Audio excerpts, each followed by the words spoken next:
أشهد أن لا إله إلا الله وحده لا شريك له وأشهد أن محمدا عبده ورسوله أما بعد فأعوذ بالله من الشيطان الرجيم بسم الله الرحمن الرحيم ما كان محمد أبا أحد من رجالكم ولكن رسول الله وخاتم النبيين وكان الله بكل شيء عليما۔ سامعین و ناظرین کرام، السلام علیکم ورحمۃ اللہ وبرکاتہ۔ گزشتہ دو پروگرامز کی طرح اس پروگرام کا آغاز بھی قرآن مجید کی سورۃ الاحزاب کی آیت 41 کی تلاوت سے کیا جا رہا ہے۔ خاکسار نے اپنے گزشتہ پروگرامز میں بیان کیا کہ آئندہ کے چند ایک پروگرامز میں عقیدہ ختم نبوت کی اصل حقیقت واضح کی جا رہی ہوگی، اور جماعت احمدیہ پر اس عقیدہ کی نسبت سے پڑھنے والے تمام اعتراضات کا مرحلہ وار جائزہ لیا جا رہا ہوگا۔ آج کا پروگرام عقیدہ ختم نبوت کی اصل حقیقت کے مضمون پر قسط نمبر 3 کے طور پر پیش کیا جا رہا ہے۔ سیدنا حضرت مرزا غلام احمد قادیانی امام مہدی و مسیح موعود علیہ السلام کا قرآن مجید، حدیث اور اقوال بزرگان سلف کی روشنی میں یہ عقیدہ، ایمان اور یقین کامل ہے کہ سیدنا حضرت محمد رسول اللہ صلی اللہ علیہ وسلم خاتم الانبیاء ہیں۔ آپ علیہ السلام تادم واپسی اس عقیدہ ختم نبوت پر قائم رہے۔ قرآن مجید کی سورۃ الاحزاب کی آیت 41 کا احمدیہ نقطہ نظر سے ترجمہ یہ ہے کہ محمد تمہارے جیسے مردوں میں سے کسی کے باپ نہیں،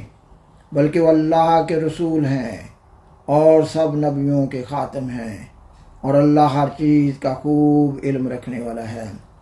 خاکسار گزشتہ پروگرام میں بیان کر چکا ہے کہ یہ آیت سیدنا حضرت محمد رسول اللہ خاتم الانبیاء صلی اللہ علیہ وسلم کے مقام مدح میں ہے۔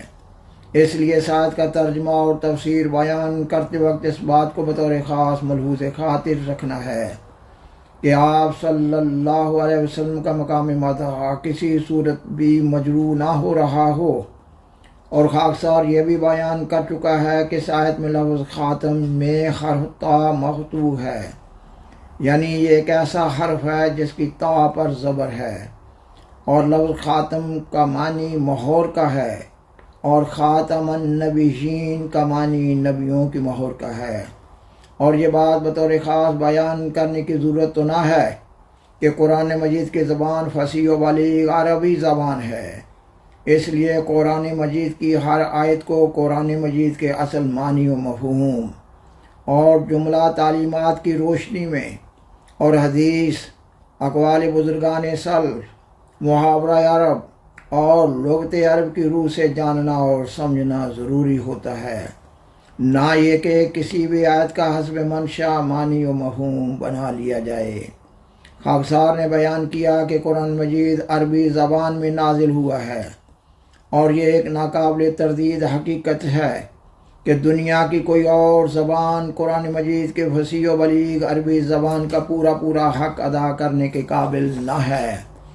اس لیے قرآن مجید کی کسی بھی آیت کو قرآن مجید کی دیگر آیات اور محاورہ عرب کی روح سے جاننا اور سمجھنا انتہائی لازمی امر ہے۔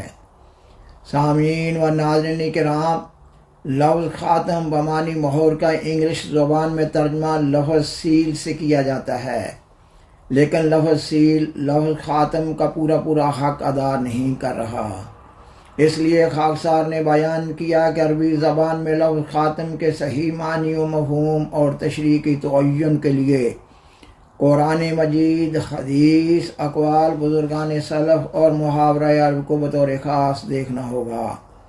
احمدیہ نقطہ نظر سے آپ صلی اللہ علیہ وسلم کو نبیوں کی مہر قرار دینے کا یہ مطلب ہے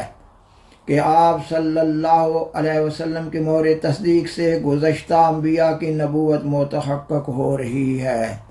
اور نیز یہ کہ اللہ تعالیٰ نے آپ صلی اللہ علیہ وسلم کو افاظ کمال کے لیے مہر دی ہے، یعنی آپ صلی اللہ علیہ وسلم کی پیروی کمالات نبوت بخشتی ہے۔ آپ صلی اللہ علیہ وسلم کی بعثت سے پہلے نبیوں کے فیوز بند ہو گئے،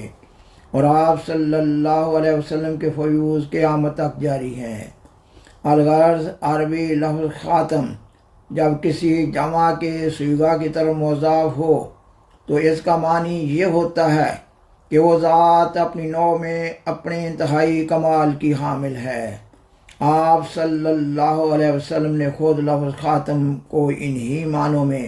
اور اسی مفہوم میں استعمال کیا ہے۔ سیدنا حضرت محمد رسول اللہ خاتم الانبیاء صلی اللہ علیہ وسلم نے اپنے چچا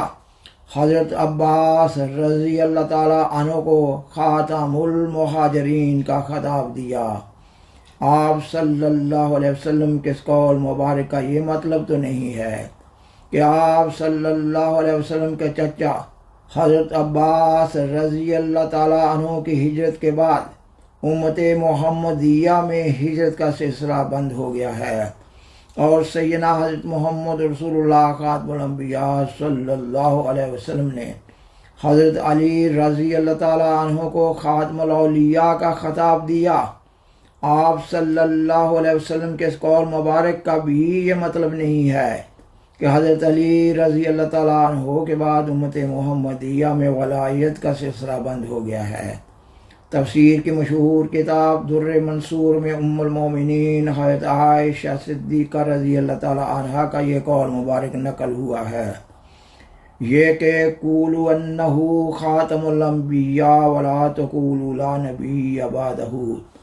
یعنی اے لوگو آپ صلی اللہ علیہ وسلم کو خاتم الانبیاء تو کہو، مگر یہ نہ کہو کہ آپ صلی اللہ علیہ وسلم کے بعد کوئی نبی نہ ہوگا۔ اور در منصور میں ہی حضرت علی رضی اللہ تعالیٰ عنہ کا لفظ خاتم کے بارے میں ایک قول جو نقل ہوا ہے اس کا اردو ترجمہ پیش کیا جا رہا ہے۔ علامہ ابن الانباری نے ابو عبد الرحمن بن سلمی رضی اللہ تعالیٰ عنہ کے حوالے سے بیان کیا کہ میں امام حسن رضی اللہ تعالیٰ عنہ اور امام حسین رضی اللہ تعالیٰ عنہ کو پڑھاتا تھا۔ ایک دفعہ جب میں انہیں پڑھا رہا تھا تو میرے پاس سے حضرت علی رضی اللہ تعالیٰ عنہ کا گزر ہوا،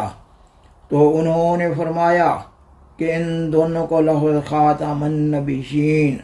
حرف تا کی فتح یعنی زبر کے ساتھ پڑھاؤ۔ سامعین و ناظرین کرام، امت محمدیہ کے بزرگان سلف ختم نبوت کے مضمون کو اسی معنی و مفہوم اور تشریح کے ساتھ بیان کرتے چلے آئے ہیں جو کہ خاکسار بیان کر رہا ہے۔ سیدنا حضرت مرزا غلام احمد قادیانی امام مہدی و مسیح موعود علیہ السلام کی بعثت کے بعد احمدیت مخالف علماء نے احمدیت کی مخالفت میں ختم نبوت کے بارے میں ایسا ایک عقیدہ ایجاد کر لیا ہے جو قرآن مجید، حدیث، محاورہ عرب، لغت عرب اور اقوال بزرگان سلف کے خلاف ہے۔ بدقسمتی کی بات تو یہ ہے کہ پاکستان کے آئین میں بعض مذہبی شکوں کے اضافہ سے اس خود ساختہ عقیدہ کو تحفظ دیا گیا ہے۔ حقیقت تو یہ ہے کہ اس برے منصوبے کو اختیار کرنا جماعت احمدیہ کے علم کلام اور صداقت کے سامنے اعتراف شکست ہے، مگر حقیقت تو حقیقت ہی ہوتی ہے۔ اس لیے عالم اسلام بالخصوص پاکستان میں یہ سوال اٹھایا جاتا ہے کہ جماعت احمدیہ کا عقیدہ دربارہ ختم نبوت تو وہی ہے جو امت محمدیہ کے بزرگان سلف بیان کرتے چلے آئے ہیں۔ اس کا یہ جواب دیا جاتا ہے کہ نامعلوم بزرگان سلف اس وقت اپنے ہوش و حواس کے لحاظ سے کس حالت میں تھے کہ ایسی باتیں لکھ گئے ہیں۔ اور مزید بدقسمتی کی بات یہ ہے کہ احمدیت مخالف علماء قرآن مجید اور حدیث کے حوالہ سے ختم نبوت کا مضمون غلط رنگ میں پیش کر رہے ہیں اور دھونس اور دھاندلی سے اور جبر و استبداد سے اپنے خود ساختہ عقیدہ کو معاشرہ میں راسخ کرتے چلے جا رہے ہیں، اور اس پر سوال پوچھنے والے کو بھی گستاخ رسول، مرتد اور واجب القتل قرار دیا جا رہا ہے، جبکہ احمدیت مخالف علماء خود مسیح عیسیٰ بن مریم علیہ السلام کی بعثت ثانیہ کے قائل ہیں۔ احمدیت مخالف علماء کا عقیدہ حیات مسیح بھی ختم نبوت کے مضمون کو سمجھنے میں مدد دے رہا ہے۔ جماعت احمدیہ اور دیگر مسلمانوں کے عقیدہ ختم نبوت میں بظاہر کوئی فرق نہ ہے، عید خاتم النبیین کی تشریح میں فرق ہے۔ جماعت احمدیہ کا عقیدہ ہے کہ اللہ تعالیٰ نے سیدنا حضرت مرزا غلام احمد قادیانی علیہ السلام کو امت محمدیہ میں سے امام مہدی و مسیح موعود کے منصب جلیلہ پر فائز فرمایا ہے۔ فرق صرف شخصیت کا ہے۔ آیت کی تشریح کے فرق سے آیت کا انکار تو لازم نہیں آتا۔